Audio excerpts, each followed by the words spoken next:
La post-croissance, vue depuis l'Assemblée générale du futur, un podcast de Profil.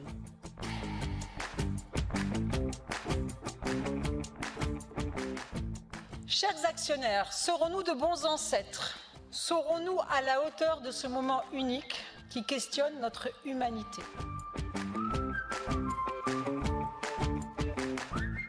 Bonjour à toutes et à tous, heureuse de vous retrouver pour ce podcast qui sera dédié à l'assurance. Comment peut-on continuer à assurer des activités dans un monde en post-croissance? Alors aujourd'hui, j'ai le bonheur d'être avec Timothée Miot, co-auteur d'une formidable étude qui s'intitule Assurance et post-croissance, comment protéger à l'aune des limites planétaires. Donc cette étude a été co-écrite par Seabird Impact et Profil avec des partenaires que je vais citer, AXA Climate, Groupama Forêt, Maïf, Matmut, Tikeo Capital et bien entendu avec un partenaire académique qui était la chaire MatMonde. Donc Timothée, te présenter en quelques mots. Oui, bonjour Geneviève, merci beaucoup. Effectivement, j'ai eu le plaisir de travailler sur cette étude. Par ailleurs, moi, je suis consultant et chargé de recherche au sein du pôle recherche donc de Profil, dans lequel on travaille sur la redirection écologique des modèles économiques. Et donc, cette étude était une formidable clé d'entrée pour nous, parce qu'elle interroge de manière transversale la soutenabilité de l'ensemble des modèles économiques, à la fois face à l'augmentation des risques naturels, et aussi elle pose la question de comment chaque secteur pourra réduire ses impacts pour limiter l'augmentation de ses risques à l'avenir. Premier acte, en piste. Alors, il y a une question que l'on n'a pas soulevée à l'AG du futur. Quel rôle les assureurs pourraient-ils jouer dans la redirection des activités de Mirliton? Voilà, ton regard d'expert et ton regard embarqué. Oui, avant même, je pense, de poser la question de l'assurabilité des activités de Mirliton, il faut bien se rendre compte que les assureurs ont un rôle crucial à jouer dans le financement d'une redirection telle que celle qui est entamée par Mirliton. Il faut avoir conscience que les assureurs français, aujourd'hui, ils gèrent environ 2750 milliards d'euros d'actifs. C'est colossal. C'est une masse financière qui actuellement est principalement gérée à deux fins. Garantir les provisions nécessaires pour financer le remboursement des sinistres s'ils surviennent et dégager éventuellement un peu de rentabilité pour les assureurs. Donc ce sont des critères exclusivement financiers, mais les assureurs ont tout intérêt à limiter la progression des sinistres. Donc on peut se dire que ce serait totalement légitime qu'ils valorisent les actions qui sont entreprises par Mirliton et qui participent aussi à réduire les sinistres, qu'ils les valorisent dans leurs critères de financement et qu'ils intègrent des critères donc extra-financiers au financement qu'ils accordent à des entreprises comme Mirliton. Ce que tu évoques, c'est cette idée que ce sont des solutions qui sont fondées sur la nature. Est-ce que ce modèle est déjà bien documenté? Est-ce que tu pourrais nous en dire un petit peu plus? Parce que ça, c'est très intéressant. Alors, les solutions fondées sur la nature, c'est un modèle qui en fait est vieux comme l'humanité, consiste simplement à s'appuyer sur le vivant pour se protéger des risques naturels. Aujourd'hui, on utilise beaucoup le terme pour parler de solutions naturelles qui sont utilisées en substitution de solutions dites techniques ou structurelles et qui viennent permettre de réduire un risque naturel. C'est beaucoup utilisé notamment pour réguler les inondations. Plutôt que de construire un barrage ou des digues en bord de rivière, on va aménager la ripisylve, donc la flore au bord de la rivière, ou faire en sorte de réduire les aménagements urbains le long des berges pour que le lit ait la place d'augmenter en cas d'inondation.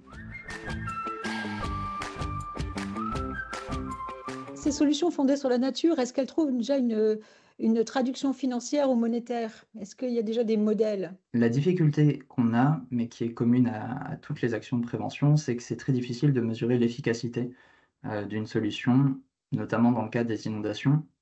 C'est très difficile d'envisager ce qui aurait eu lieu si la solution n'avait pas été là. Ça, c'est commun à toutes les actions de prévention. Globalement, il y a plutôt consensus pour reconnaître l'efficacité de certaines solutions fondées sur la nature. La question, c'est comment les financeurs valorisent ça. Là, il y a plusieurs choses qui pourraient être envisagées et sur lesquelles les assureurs peuvent se positionner. La première chose, c'est que Mirliton pourrait émettre des obligations dites indexées sur des critères extra-financiers. Ça, c'est une solution qui est plébiscitée par la Glasgow Financial Alliance for Net Zero, qui est une organisation internationale créée à la suite de la COP26 et qui vise à unir les acteurs financiers dans la prise en compte de critères de durabilité. Et des obligations de ce type permettent d'avoir une condition de financement beaucoup plus favorable à condition que l'entreprise respecte des critères extra-financiers fixés à l'avance dans le contrat. Ça, ce sont des obligations qui émergent et qui pourraient prendre beaucoup d'ampleur dans les années à venir. Deuxième acte, Terra Incognita. Alors, en t'écoutant, je pensais au cas de la Maïf. Alors, en attendant que les pouvoirs publics peut-être s'engagent dans cette voie, hein, cette coalition, merci, parce que moi, je ne la connaissais pas, donc j'apprends. En attendant que les pouvoirs publics s'engagent, est-ce que, par exemple, ce que la Maïf a entrepris avec son fonds de dotation, Maïf pour le vivant, qui est financé par un dividende écologique, est-ce que ça va dans cette voie-là ou pas du tout? Ça va tout à fait dans cette voie-là. En tout cas, c'est comme ça que la Maïf le revendique. La Maïf, pour information, donc, a créé un fonds de dotation Maïf pour le vivant qui doit donc financer des activités à but non lucratif, des activités jugées même d'intérêt général. Et leurs axes de financement consistent à financer des actions de prévention fondées sur la nature qui viendront réduire les risques naturels et donc les risques qui font peser sur les assurés partout en France, y compris ceux de la Maïf. Alors là, j'ai une question. Alors, je vois bien comment Mirliton pourrait financer sa redirection. Il y a voilà, des outils qui s'appuient sur des référentiels solides et des acteurs solides qui commencent à être mis en place. Mais si je reviens à l'assurance, demain, est-ce que Mirliton pourra toujours continuer à assurer ses activités et je dirais à s'assurer on va dire, dans une équation financière tenable? Oui, mais la question de l'inassurabilité, ça renvoie à une grande question qui agite le monde de l'assurance ces dernières années.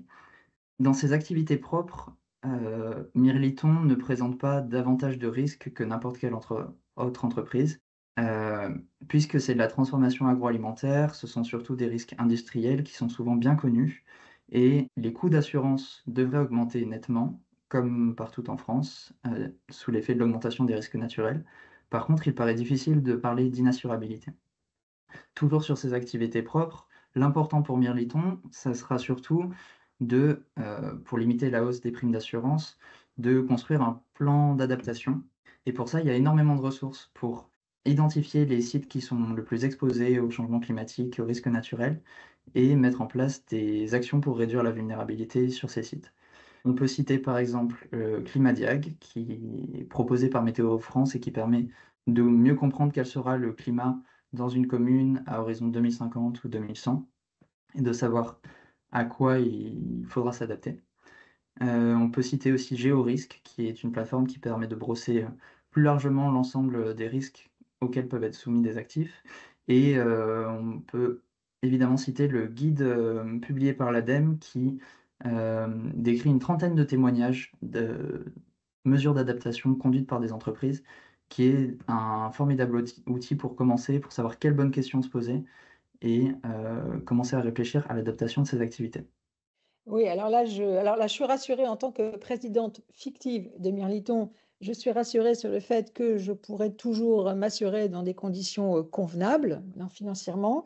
Mais tu soulignes là, bien évidemment, une vulnérabilité en amont et je pense aux activités agricoles, en fait aux agriculteurs, puisque nous avons décidé de bâtir une coalition avec nos fournisseurs et partenaires agriculteurs. Alors, on sait bien que les activités agricoles seront les premières menacées par le changement climatique. Alors ça, c'est largement documenté. Et la question que je te pose, c'est est-ce que les assureurs ont un rôle pour les aider à faire face à cette pression? Oui, c'est totalement leur rôle, mais assurer les pertes d'exploitation, en fait, a toujours été extrêmement difficile, étant donné la dépendance des activités agricoles par rapport aux variations du climat. Il y a eu une réforme récente de la gestion des risques en agriculture qui a modifié les conditions d'accès à l'assurance en augmentant le subventionnement de l'assurance et en réduisant l'accès des agriculteurs qui ne sont pas assurés à des fonds de secours en cas de catastrophe naturelle. C'est-à-dire qu'après chaque catastrophe naturelle, l'État est susceptible d'intervenir en dernier recours après les assureurs. Avant, il intervenait au travers du fonds des calamités auprès de l'ensemble des agriculteurs. Aujourd'hui, c'est un fonds de solidarité nationale qui vient remplacer le fonds des calamités et qui interviendra prioritairement, ou en tout cas à des conditions plus avantageuses, auprès des agriculteurs assurés. Donc le taux d'assurance des agriculteurs devrait augmenter à l'avenir. Néanmoins, il faut bien se rendre compte qu'aujourd'hui, l'assurance pour les agriculteurs et les paysans est surtout contractée par des grandes exploitations. Il est très difficile pour un petit agriculteur de dégager un surplus suffisant pour s'assurer. Troisième acte, vers l'infini et au-delà. Timothée, est-ce que Mirliton, en tant que beau fleuron de l'agroalimentaire européen, pourrait aider ces agriculteurs à s'assurer? Alors totalement, et il y a intérêt, puisque s'il y a une véritable volonté de former une coalition au sein de ces fournisseurs, il y a aussi fortement intérêt à mutualiser les risques auxquels ces fournisseurs seront soumis pour leur permettre à la fois de diversifier les risques et donc d'avoir un accès facilité à l'assurance, parce qu'il y aura un plus grand nombre de surfaces couvertes et sur un territoire plus étendu, plus diversifié, moins susceptible d'être touché simultanément par une catastrophe naturelle. Et donc on pourrait effectivement envisager que Mirliton participe à la mise en relation de l'ensemble de ses fournisseurs, les aide à s'organiser sous la forme de coopératives ou de mutuelles agricoles qui viendraient souscrire auprès d'un assureur, mais à des conditions plus avantageuses que si chaque exploitation souscrivait un contrat seul. En fait, c'est assez fascinant parce qu'on voit à quel point, à la fois les entreprises, les compagnies d'assurance, il y a une porosité très forte et que chacun peut être aussi un prescripteur, garant, incubateur. C'est un secteur qui est en pleine ébullition. Et en t'écoutant, je me disais, mais cette redirection, est-ce qu'elle n'impliquerait pas de nouveaux risques? Alors, déjà, je veux juste rebondir sur le fait que c'est un nouveau regard sur l'assurance. Effectivement, aujourd'hui, ce qu'on décrit là, ça paraîtrait peu probable parce qu'une entreprise de l'agroalimentaire qui euh, opère aujourd'hui, si un de ses fournisseurs fait défaut, elle va juste chercher sur le marché un autre fournisseur capable de lui livrer ses produits. Dans la logique de Mirliton, il y a un véritable partenariat qui se crée, et ce qui explique et justifie son intervention pour participer à l'assurance de ses fournisseurs ou pour aider à la sécuriser en tout cas. Oui, alors je rappelle effectivement qu'on avait mis en scène dans l'AG du futur une stratégie qui était fondée sur une logique d'écosystème. On crée un véritable écosystème en co-responsabilité. Donc, tu fais référence à ça, et dans cette perspective, ça serait possible. Mais dans la vraie vie, je t'écoute. Et effectivement, et du coup, ça suppose un investissement de la part de Mirliton que Mirliton a tout intérêt à lui-même assurer. Les agriculteurs qui fournissent les produits de Mirliton vont devoir investir, vont devoir développer de nouvelles pratiques, des pratiques agroécologiques, se tourner vers le bio, l'agriculture de conservation des sols, la polyculture élevage. Toutes ces nouvelles pratiques, ça implique un changement assez radical de la manière dont, enfin, du métier des agriculteurs, de la manière dont ils conduisent leur exploitation.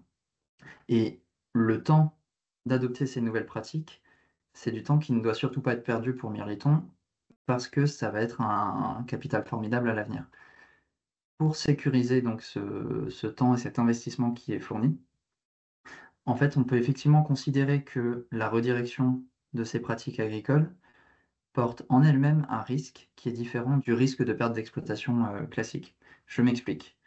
Si, par exemple, un agriculteur décide de passer en agriculture bio, il peut s'attendre à des pertes de rendement qui sont plus ou moins inévitables par rapport à l'agriculture conventionnelle.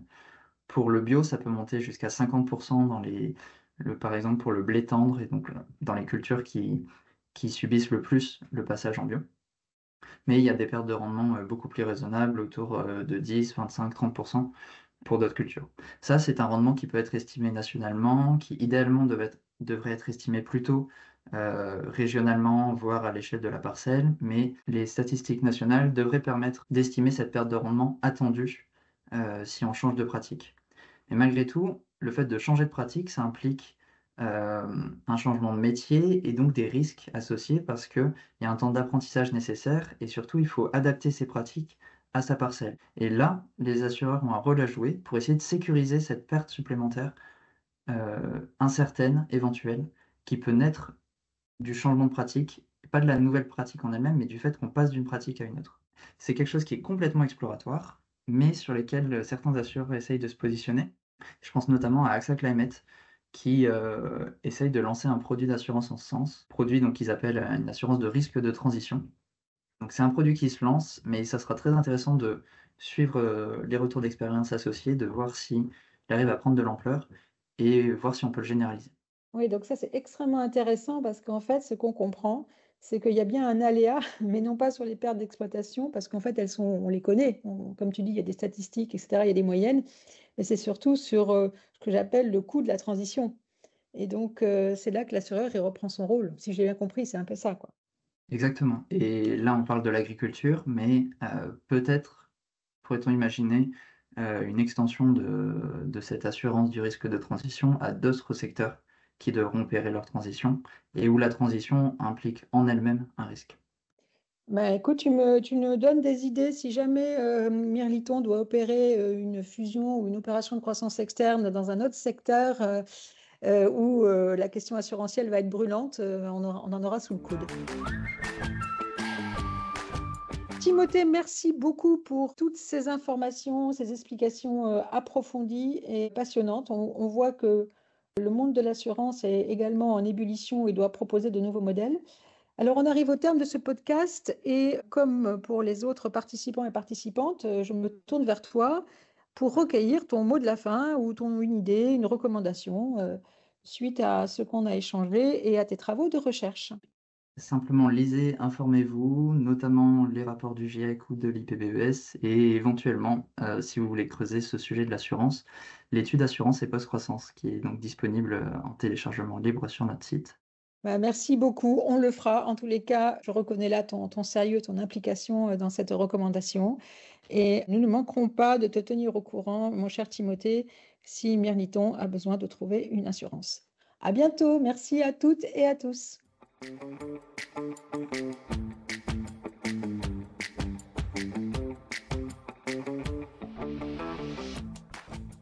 La post-croissance, vue depuis l'Assemblée générale du futur, un podcast de Profil.